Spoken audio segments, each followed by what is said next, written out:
Gérard, bonjour. Bonjour. Merci de nous accorder ce petit entretien alors que vous tournez à Saint-Ouen. Avec plaisir. Saint-Ouen, une ville que vous connaissez, je crois. Ah oui, j'ai des beaux souvenirs à Saint-Ouen, une époque magnifique.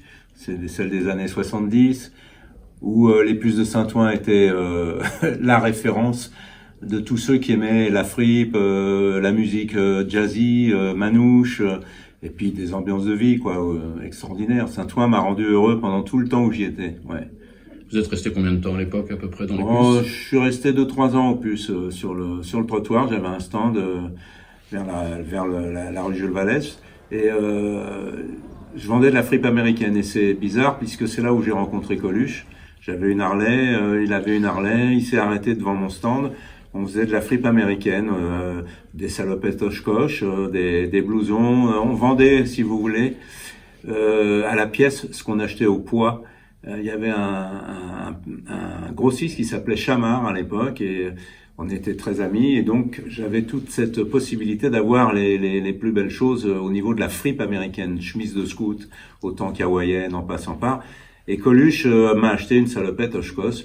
Alors, la plaisanterie, c'était de dire que c'était sa première salopette, c'était une des salopettes qu'il mettait forcément, mais il n'était pas connu à l'époque encore et sa manière d'être nous a rendu plutôt. On a été boire un café au Troquet d'en face du stand que j'avais et après on a discuté. Qu'est-ce que tu fais? Café théâtre, machin, tout ça. Et puis voilà, la vie a fait qu'on s'est retrouvés un jour et j'ai pu fabriquer ce café théâtre qui s'appelle Le Point Virgule avec Martin Lamotte qui venait souvent aussi me voir au stand.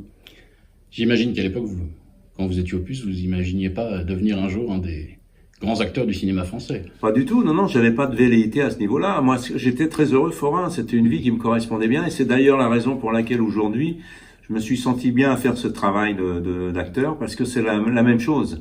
Quelque part, il y a une relation avec le public, bien évidemment, mais aussi... Le côté saltimbanque, comme il y a on dit. un côté saltimbanque et le déplacement, quoi. On tourne pas du tout aux mêmes endroits, on voyage avec les films, on va en province, on tourne des films dans des régions...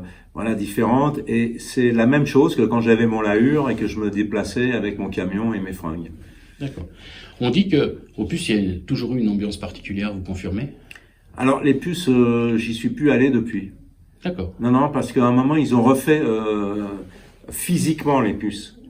Et le temps de ces travaux-là, le temps que la vie reprenne, le temps que je construise ce café-théâtre, le temps que ma vie soit différente, je suis jamais retourné aux puces physiquement. Mais quand vous y étiez, vous étiez heureux. Sauf, quand j'étais là-bas, c'était magnifique. Non, mais c'était un endroit marginal. C'était formidable. Il y avait que des caractères particuliers. J'ai rencontré beaucoup d'acteurs dans mon stand, des Marc Porel à l'époque, etc. Et c'était quand même après les années 68. Donc on était tous des brillants dans le comportement un peu fada, quoi. Et ce qui est intéressant aussi, c'est que j'ai Marcel Campion, là, aux puces, qui a son endroit, la shop des puces. Et où je vais de temps en temps parce qu'il y a du jazz manouche et que moi j'ai été élevé avec Jean Bonnard. Et donc forcément j'adore cet endroit aussi.